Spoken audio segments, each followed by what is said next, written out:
Welcome to your ultimate pit stop, Piston Pundit, where today we're tracking a major policy U-turn. Back in early 2025, President Donald Trump boasted that America could stand alone, free from reliance on foreign goods. Fast forward, and that pledge has stalled. A new executive order quietly cuts tariffs on critical imports, nickel, graphite, chemicals, pharmaceuticals, admitting domestic production simply can't keep pace. For automakers, whose supply chains stretch across continents, this reversal isn't abstract. It's survival. Which goods made the exemption list? Who benefits? And how will it reshape car prices and global trade? Let's dive in.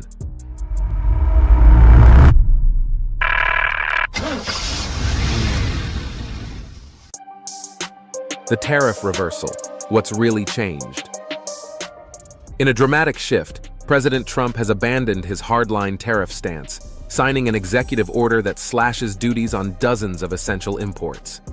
Just months ago, he promised America could thrive without foreign goods, but reality has forced a different tune. For the first time in his second term, the administration admits the U.S. cannot meet its demand for critical resources alone.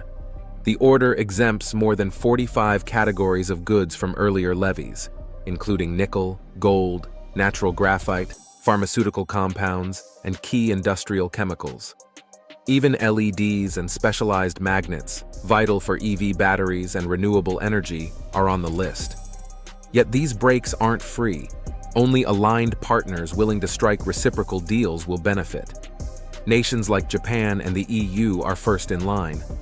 For automakers, this isn't a policy footnote. It's survival. Cars can't roll off assembly lines without these materials, underscoring how quickly political slogans bend to industrial realities. And if that sounds like a policy reversal, wait until you see how dependent the U.S. actually is on global resources. Import reliance and raw material gaps. The foundation of Trump's tariff shift is America's unavoidable dependence on imported raw materials. The U.S. consumes vast quantities of minerals and metals it simply cannot supply domestically, leaving key industries vulnerable. Nowhere is this more evident than in the auto sector, where electrification demands resources America lacks. Graphite, the heart of EV batteries, is a prime example. In 2024, the U.S. used 52,000 tons, yet produced none. China not only supplies the bulk, but also controls over 90% of global processing, meaning even non-Chinese graphite often passes through its plants before reaching American manufacturers. Nickel tells a similar story. Despite some domestic recycling and a lone Michigan mine, most supply comes from allies like Canada and Australia, with processing again done abroad. Even US-mined gold and aluminum fall short of national demand, requiring imports from Brazil, Jamaica, and others. For automakers, these gaps mean rising costs and uncertainty. Tariffs may shift, but dependence remains America's industrial Achilles heel. Before we shift gears further, hit that like and subscribe button. It fuels us to keep bringing you the latest insights for gearheads and policy buffs alike. Now let's move from supply chains to the automakers themselves, because they're the ones carrying the heaviest load. Automakers buckling under tariff pressure. No industry feels tariff turbulence more than automakers. From Detroit's Big Three to international brands with U.S. plants, the cost of building cars has been shaken to the core. Vehicles depend on thousands of parts that often cross borders multiple times, so when tariffs stack up, costs snowball. This year, auto tariffs jumped to 25%, while steel and aluminum levies surged to 50%. Analysts estimate these measures will saddle U.S. automakers with $108 billion in extra costs in 2025. That's roughly $5,000 added to every American-built car and over $8,500 on imported models. Devastating figures in a razor-thin margin industry. So far, many car makers have absorbed the pain, trimming profits, adjusting trims, and tucking fees into the fine print rather than shocking consumers. But the strategy can't hold. Prices will rise, especially for luxury and EVs reliant on foreign parts. Executives remain split. Some see relief in Trump's exemptions, while others warn that constant policy swings paralyze long-term planning.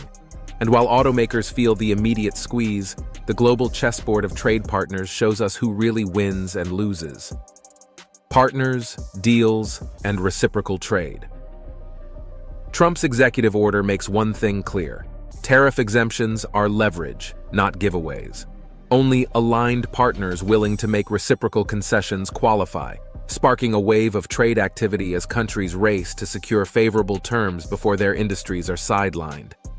For automakers, these agreements can mean the difference between competitive pricing or being shut out of the US market.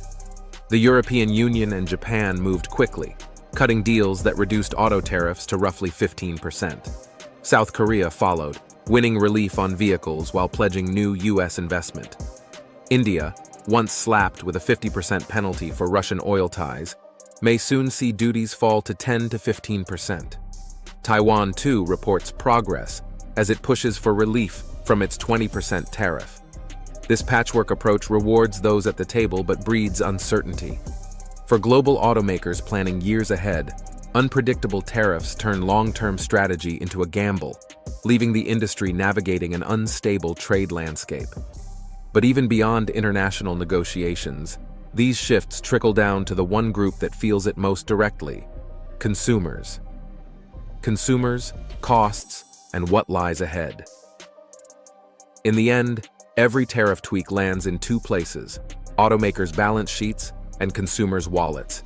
Duties on metals and parts drive vehicle costs higher, and while carmakers have absorbed much of the hit so far, the pressure is mounting. With interest rates already squeezing buyers, added tariff costs risk pushing many models out of reach. Without timely exemptions, shoppers could face higher prices, fewer choices, and longer wait times. Automakers are experimenting with solutions, expanding US plants, exploring recycling or diversifying sourcing. But these fixes take years. The industry's global supply chains, built over decades, cannot be rewired overnight. Tariffs also politicize the showroom. A German sedan, Japanese hybrid, or American truck with imported parts may soon carry very different price tags depending on trade negotiations. And with new Section 232 probes looming over goods from polysilicon to wind turbines, uncertainty will only grow. The tariff U-turn may provide breathing room, but the road ahead remains unpredictable. And with all these moving parts, what's the big picture verdict for automakers and drivers alike? Verdict: imports, incentives, and the price of performance. This tariff reversal doesn't wipe away the past year's turbulence. It reframes it. Washington has admitted that modern manufacturing, especially autos, runs on a lifeline of imported materials. Exemptions may ease the chokehold, but until deals solidify and domestic refining scales up, the industry runs on fragile ground. Showrooms will split.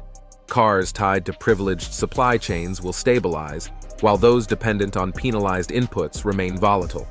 For consumers, three dials will define the future: where the parts are sourced, what deals get locked in, and how quickly domestic infrastructure grows. If the dials swing the right way, prices cool and options expand. If not, trims vanish, waitlists return, and market adjustments creep back in. The winners will be brands that can balance torque under the hood with torque at the negotiating table. So what do you think? Do these shifting tariffs give American automakers breathing room, or just kick the can down the road? Will consumers swallow higher prices, or will demand stall out in a cooling economy? And do you believe global partners will keep playing along, or are trade wars about to hit another gear? Drop your thoughts in the comments. We'd love to hear how you see this playing out. And don't forget, subscribe to Piston Pundit to stay tuned for the latest vehicle updates, industry insights, and the twists and turns of the global auto market. Thanks for watching, and see you next time. You can now check out any of the videos on the screen. There's more exciting and informative content waiting for you.